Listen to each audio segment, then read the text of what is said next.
तो हम लोग लास्ट लेक्चर में पढ़ रहे थे अल्कीन के बारे में, ठीक है। तो अल्कीन का कुछ ड्राइंग किए थे हम लोग। तो अल्कीन है,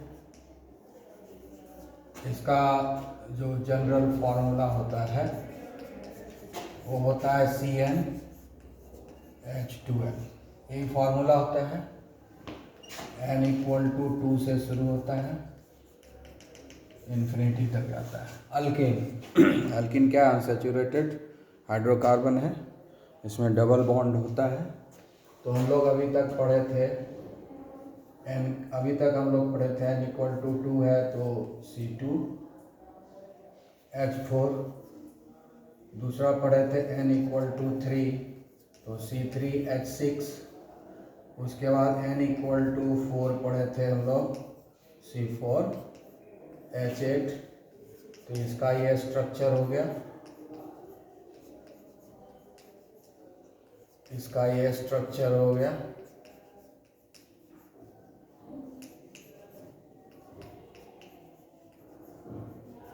अब इसका स्ट्रक्चर दो तरह का होता है C4H8 का।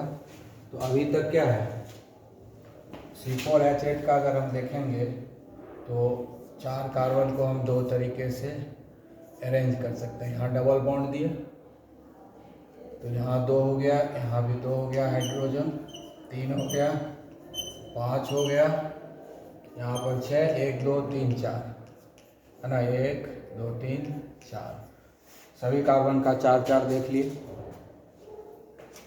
और इसका एक तरीका और भी है, बीच में दे देंगे हम लोग 1 2 3 4, ठीक है। तो ये दो तरीका है। तो इसका नाम क्या हो गया, ब्यूट 1ENE, ब्यूट 1ENE। और इसका नाम होगा ब्यूट 2ENE। नाम से पता चल रहा है कि ये दोनों कंपाउंड अलग अलग है, कि ब्यूट ENE है। ब्यूट ENE क्यों है? क्योंकि पहला कार्बन पर डबल बॉन्ड है, तो फर्स्ट कार्बन पर डबल बॉन्ड होने के चलते ये 1ENE लिखाया। टोटल नंबर ऑफ कार्बन कितना है? 1 2 3 1 2 3 4 है तो ब्यूट हुआ, 4 कार्बन है तो ब्यूट हुआ। और फर्स्ट कार्बन पर डबल बॉन्ड है, इधर से गिनेंगे तो पहला कार्बन ये हुआ, तो फर्स्ट कार्बन पर डबल बॉन्ड है इसलिए ये ब्यूट 1ENE हो गया। Second carbon, third carbon, fourth carbon, तो टोटल जो है 4 कार्बन है तो ब्यूट 1ENE हो गया। उसके बाद हम लोग इसी C4H8 को दूसरे तरीके से अरेंज कर सकते हैं। हाँ, इसमें भी देखो 4 कार्बन और 8 हाइड्रोजन है, इसमें भी देखो 4 कार्बन और 8 हाइड्रोजन है, इसमें देखो। तो ये क्या हो गया, इसमें फर्स्ट कार्बन ये हुआ, सेकंड कार्बन ये हुआ, ये थर्ड कार्बन, ये फोर्थ कार्बन। अगर इधर से भी गिनते हैं तो वो फर्स्ट कार्बन, ये सेकंड कार्बन, ये थर्ड और फोर्थ, यानी इधर से गिने चाहे इधर से गिने सेकंड कार्बन पर ही डबल बॉन्ड आ रहा है, इसलिए 2ENE लिखे। 2 का मतलब हो गया कि सेकंड पोजीशन, यहाँ 1 का मतलब हो गया फर्स्ट पोजीशन। फर्स्ट पोजीशन पर डबल बॉन्ड है 1ENE, सेकंड पोजीशन पर डबल बॉन्ड है इसलिए 2ENE, और 4 कार्बन है इसलिए ये ब्यूट, तो हो गया ब्यूट 2ENE। तो अभी ये क्या हो गया, आइसोमेरिज्म का केस हो गया, आइसोमेरिज्म का केस हो गया। आइसोमेरिज्म क्या होता है? आइसोमेरिज्म एक फिनोमिनन है जिसमें सेम मॉलिक्यूलर फॉर्मूला 2 या 2 से ज़्यादा डिफरेंट कंपाउंड को रिप्रेजेंट करता है। तो यहाँ पर C4H10 किसको किसको रिप्रेजेंट कर रहा है? 2 कंपाउंड को रिप्रेजेंट कर रहा है, ब्यूट 1ENE को और ब्यूट 2ENE को। ब्यूट 1ENE, ब्यूट 2ENE दोनों को रिप्रेजेंट कर रहा है ये मॉलिक्यूलर फार्मूला। दोनों का स्ट्रक्चरल फार्मूला डिफरेंट है, दोनों का नाम भी डिफरेंट है, लेकिन दोनों का मॉलिक्यूलर फार्मूला एक ही है, इसलिए ये फिनोमिनन क्या हो गया, आइसोमेरिज्म। और ये जो डिफरेंट स्ट्रक्चरल फार्मूला है जिसका कि सेम मॉलिक्यूलर फार्मूला होता है, ये जो डिफरेंट स्ट्रक्चर है इसको हम लोग बोलते हैं आइसोमर। तो C4H8 का कितना आइसोमर बना? 2 आइसोमर बना। तो इसमें भी आइसोमेरिज्म है, जैसे एल्केन में आइसोमेरिज्म था उसी तरह से एल्कीन में भी आइसोमेरिज्म है, ठीक है। तो आइसोमेरिज्म इसमें भी है, उसमें भी हम आइसोमेरिज्म पढ़ाए थे, एल्केन में अलग से पढ़ा दिए थे, इसमें हम साथ में ही पढ़ा रहे हैं क्योंकि वहाँ पर एक बार आइसोमेरिज्म पढ़ा दिए, समझ में आ गया आइसोमेरिज्म क्या होता है।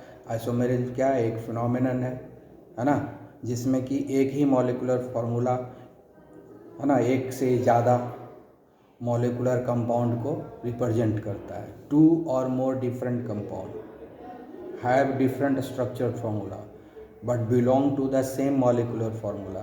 उस तरह के केस को हम लोग बोलते हैं आइसोमेरिज। तो ये भी आइसोमेरिज्म है, ये दो का डिफरेंट कंपाउंड है, ये दोनों डिफरेंट कंपाउंड है, दोनों का स्ट्रक्चरल फार्मूला डिफरेंट है, दोनों का नाम भी डिफरेंट है, लेकिन इस दोनों ही कंपाउंड का मॉलिक्यूलर फार्मूला सेम है, C4H8। इसका भी मॉलिक्यूलर फार्मूला यही है, इसका भी मॉलिक्यूलर फार्मूला यही है। इस तरह का केस जब होता है तो उसको हम लोग बोलते हैं आइसोमेरिज्म।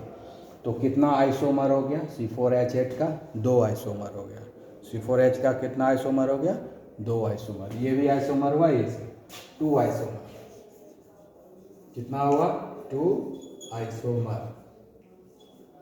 ठीक है, तो bute 1 and bute 2 isomer to one another because it belong to the same molecular formula C4H8। इसके अलावा और एक चीज़ पढ़े थे हम लोग, होमोलोगस सीरीज।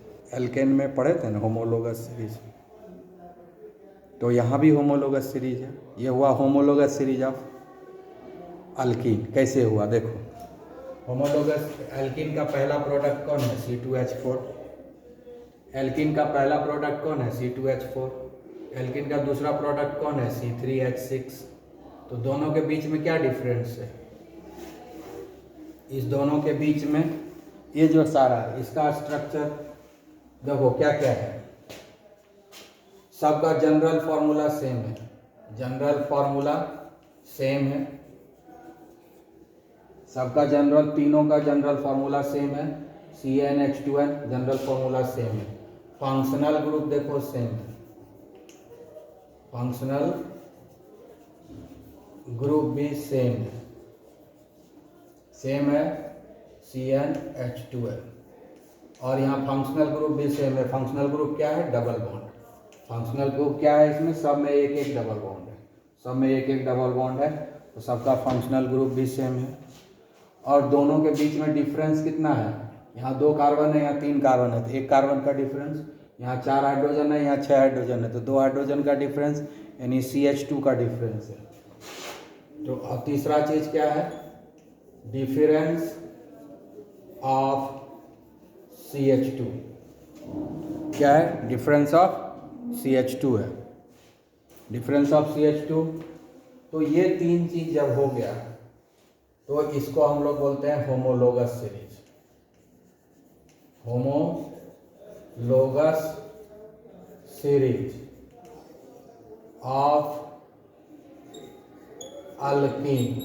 तो ये क्या हो गया, homologous series of alkyne, C2H4, C3H6, C4H8। इस दोनों में भी देखो CH2 का डिफरेंस है, CH2 एक 3 कार्बन है, यहाँ पर 4 कार्बन है, तो 1 कार्बन का डिफरेंस हुआ, 6 हाइड्रोजन है, 8 हाइड्रोजन है, यहाँ दोनों के बीच में 2 हाइड्रोजन का, तो इस दोनों के बीच में भी CH2 का डिफरेंस है, इस दोनों के बीच में भी CH2 का डिफरेंस है। तो ये तीनों क्या हो गया, होमोलोगस सीरीज हो गया, किसका, एल्कीन का।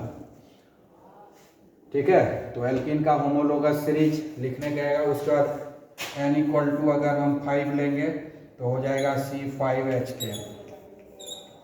अगर n = 5 लेंगे तो C5H10 होगा। अब देखो कि इसमें भी स्ट्रक्चर फॉर्मूला जो है 1 2 3 4 5, ठीक है।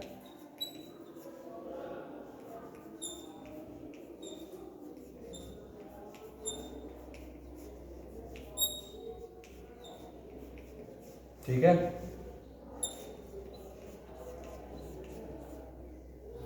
अब डबल बॉन्ड यहाँ हम दे सकते हैं दूसरे में,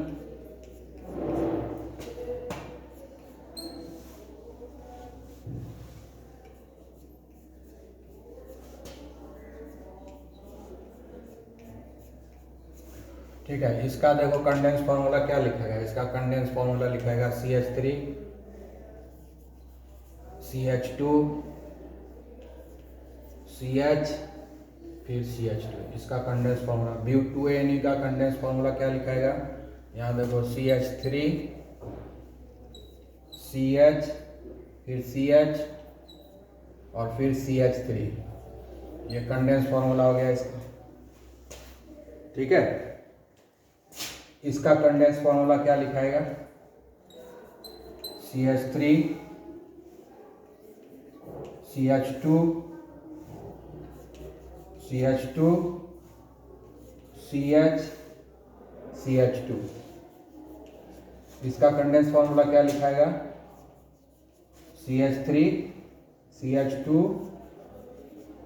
C, फिर C, नहीं यहाँ पर H आएगा ना, CH CH CH CH CH3। हमेशा देखना है, कहीं पर भी छूट सकता है, लेकिन में ध्यान देना है कि 4 बॉन्ड बनना चाहिए, 4 बॉन्ड बनना ही चाहिए। कहीं कम है, ज़्यादा है तो हमारी गलती है। ठीक है, अब देखो इसका नाम क्या होगा? 1 2 3 4 5, 1 2 3 4 5। इधर से डबल बॉन्ड नज़दीक है ना, इधर से गिनेंगे। 1 2 3 4 5 कार्बन का है, तो इसका नाम हो गया पेंट। 5 कार्बन है तो पेंट हो गया। और फर्स्ट कार्बन पर यहाँ पर डबल बॉन्ड है, पहला ही कार्बन है ना, ये पहला कार्बन पर ही डबल बॉन्ड है, तो ये हो गया पेंट 1ENE। इसका नाम हो गया पेंट 1ENE।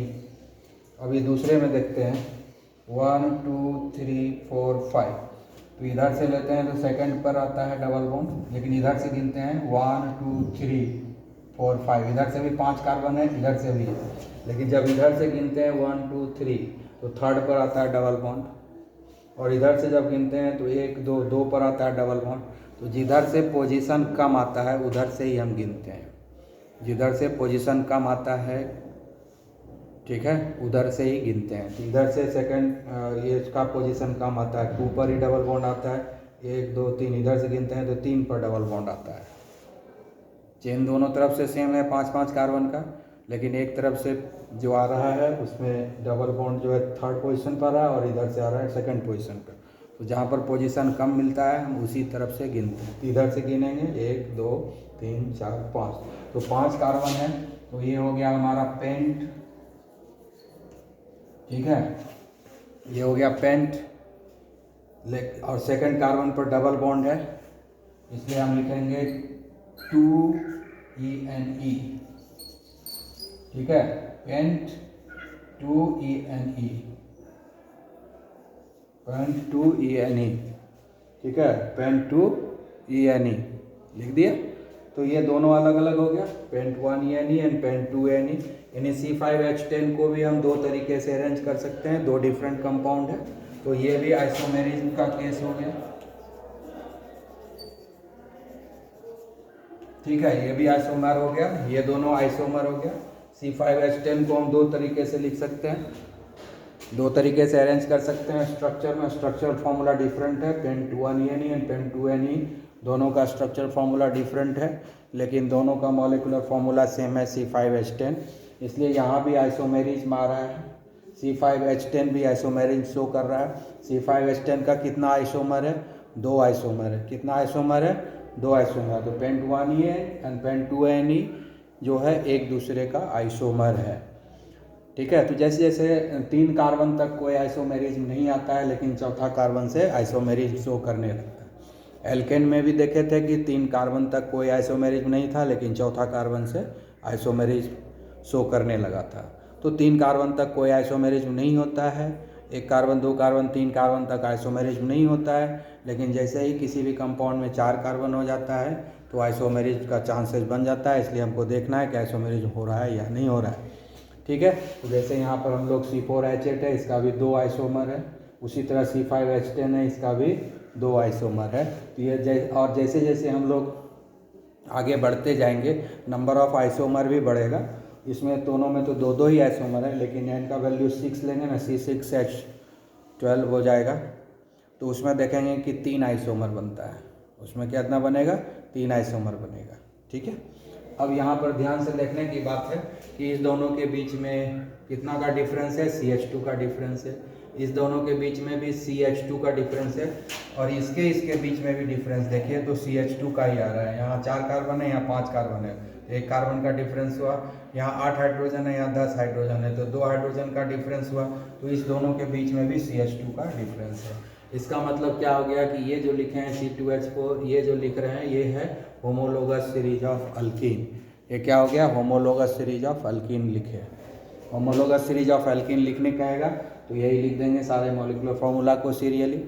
अब ध्यान देने की बात है कि ये और ये अगल बगल है, पड़ोसी है, तो ये दोनों के बीच में CH2 का डिफरेंस है, इसलिए ये दोनों होमोलोगस है। उसी तरह से C3H6 और C4H8 एक दूसरे का होमोलोगस है, क्योंकि इस दोनों के बीच में CH2 का डिफरेंस है। लेकिन C2H4 और C4H8 ये और ये एक दूसरे का होमोलोगस नहीं है, क्योंकि इसके और इसके बीच में CH2 का डिफरेंस नहीं है। CH2 का डिफरेंस होगा तभी होमोलोगस होगा, अदरवाइज नहीं होगा। ठीक है। उसी तरह से C4H8 और C5H10 के बीच में CH2 का डिफरेंस है, तो ये दोनों एक दूसरे के होमोलोगस है। लेकिन अगर C3H6 और C5H10 का बात करेंगे तो ये दोनों होमोलोगस नहीं है, क्योंकि इसके बीच में CH2 का डिफरेंस नहीं है। क्लियर। तो ये हो गया हमारा होमोलोगस सीरीज ऑफ एल्केन। तो एल्केन में हम बता दिए थे, अलग से बताए थे होमोलोगस सीरीज एंड आइसोमेरिज, लेकिन हम अल्कीन में साथ में ही बताते चल रहे हैं, सो समझते जाना है। तो हम क्या क्या पढ़ा दिए यहाँ पर, आइसोमेरिज भी पढ़ा दिए एल्कीन का। एल्कीन में आइसोमेरिज कहाँ शुरू होगा, कार्बन नंबर 4 से, कार्बन नंबर 4 और उससे ज़्यादा जितना भी कार्बन है सब जगह आइसोमेरिज में होगा। दूसरा चीज़ हुआ कि इसमें भी होमोलोगस सीरीज है। होमोलोगस सीरीज क्यों है, क्योंकि सबका जनरल फार्मूला सेम है, CnH2n, सारा फार्मूला आया है इसी से। दूसरा, सब में फंक्शनल ग्रुप सेम है, सब में एक एक डबल बॉन्ड ही है, तो फंक्शनल ग्रुप सेम हो गया। उसके बाद सब में सक्सेसिवली CH2 का डिफरेंस है, इसीलिए ये हो गया होमोलोगस सीरीज ऑफ अल्कीन। ठीक है। तो हम लोग होमोलोगस सीरीज ऑफ अल्कीन पढ़ रहे हैं। ठीक है। आइसोमेरिज भी पढ़ लिए, तो ये क्या हो गया, होमोलोगस सीरीज ऑफ एल्कीन। अब हम लोग जरा C6 वाला भी देख लें। अभी तक तो 2 आइसोमर 2 ही दिया ये। ठीक है। होमोलोगस सीरीज, तो अगली बार हम लोग लेंगे n का वैल्यू 6 लेंगे तो हो जाएगा C6H12। अब इसको हम कितने तरीके से अरेंज कर सकते हैं, 1 2 3 4 5, 1 2 3 4 5 6। ठीक है। अब यहाँ पर हम लोग डबल बॉन्ड दे दिए,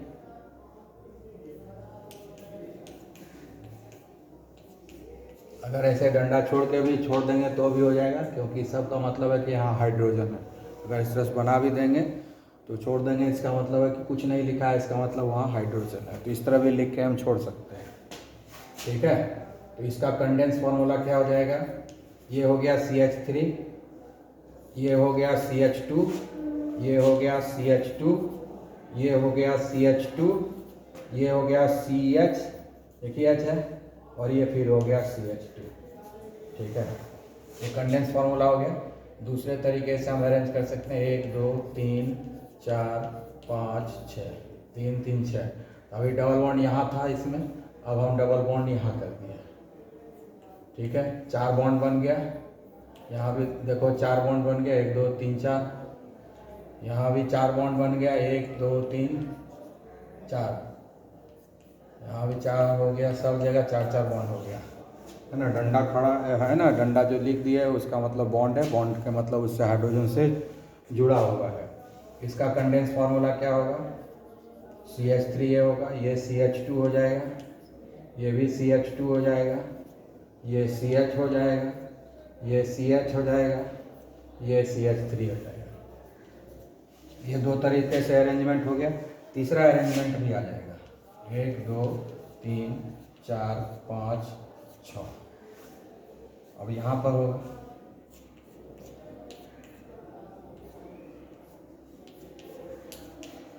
ठीक है। इसका कंडेंस फार्मूला भी लिखते हैं, CH3, ये है CH2, ये हो जाएगा CH। ठीक है। फिर ये हो जाएगा CH, और ये फिर हो जाएगा CH2, फिर ये हो जाएगा CH3। ठीक है। तो इस तरीके से हमने लिख दिया। तो 3 आइसोमर आ गया।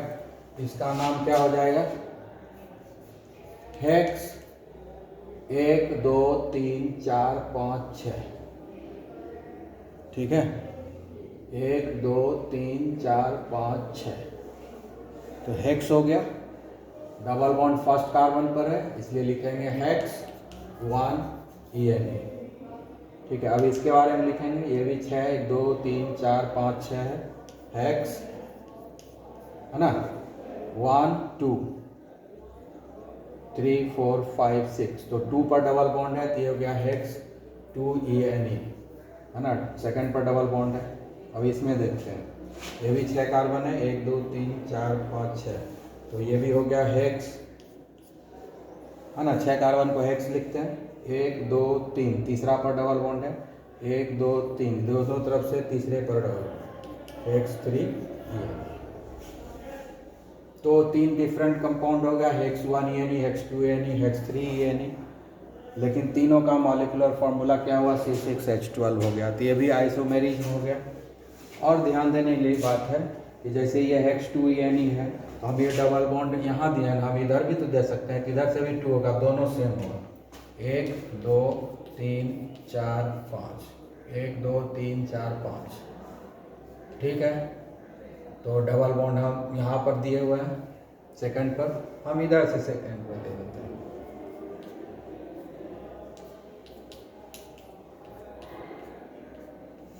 तो ये और ये दोनों सेम है, क्योंकि इधर से डबल बॉन्ड नज़दीक है तो इधर से गिनेंगे 1 2, तो ये भी हो गया हेक्स 1 2 3 4 5 6, तो ये भी सेम चीज़ है, ये और ये में कोई डिफरेंस नहीं है, दोनों हेक्स 2 ENA है, इसलिए कन्फ्यूजन नहीं होना चाहिए, या तो ये लिखेंगे या ये लिखेंगे। उसी तरह से इसमें भी है कि 1 2 3 4 5 6, है ना, जैसे यहाँ से फर्स्ट कार्बन पर इस साइड डबल बॉन्ड दिए हैं तो हम डबल बॉन्ड इधर दे देंगे, ठीक है।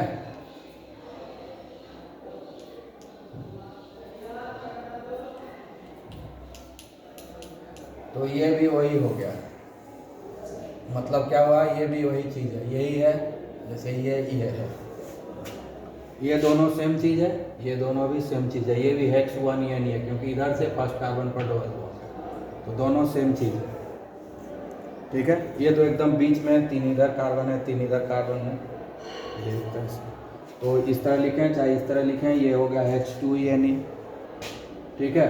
इस तरह से लिखें या इस तरह से लिखें, हो गया हेक्स 2 1 ENA, तो इस तरीके से 3 आइसोमर है, तीनों आइसोमेरिज जो हम लिखते हैं, ठीक है। इस तरह से हम लोग आइसोमेरिज भी पढ़ लिए और होमोलोगस सीरीज भी पढ़ लिए, है ना, अल्कीन का। अब हम लोग अल्काइन का पढ़ेंगे, ठीक है।